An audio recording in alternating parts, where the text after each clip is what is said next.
ഒരു 2 ആഴ്ച മുൻപ് ഇവിടെ പുനലൂരിൽ ഞാൻ വന്നിരുന്നു. അന്ന് ഇവിടെ ഒരു മുത്തശ്ശിയെ കണ്ടത് ഓർമ്മിക്കും. 84 വയസ്സുണ്ടായിരുന്നു ആ മുത്തശ്ശി.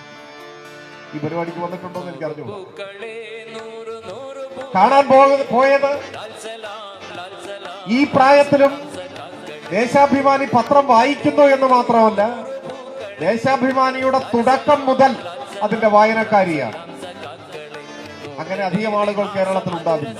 83 കൊല്ലമായി ദേശാഭിമാനി ഇറങ്ങി.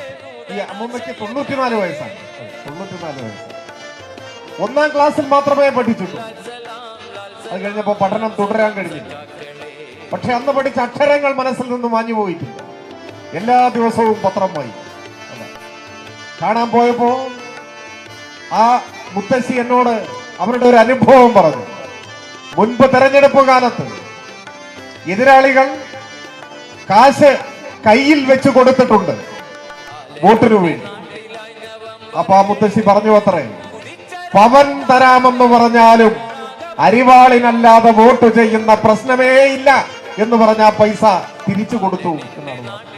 അത് ഈ നാട്ടിലെ ഏറ്റവും സാധാരണക്കാരായ മനുഷ്യരുടെ ജീവിതത്തിൽ ഇടതുപക്ഷമുണ്ടാക്കിയ മാറ്റം ജീവിതാനുഭവങ്ങളിലൂടെ തിരിച്ചറിഞ്ഞ ഒരു തലമുറയുടെ പ്രതിനിധിയാണ് അവർ.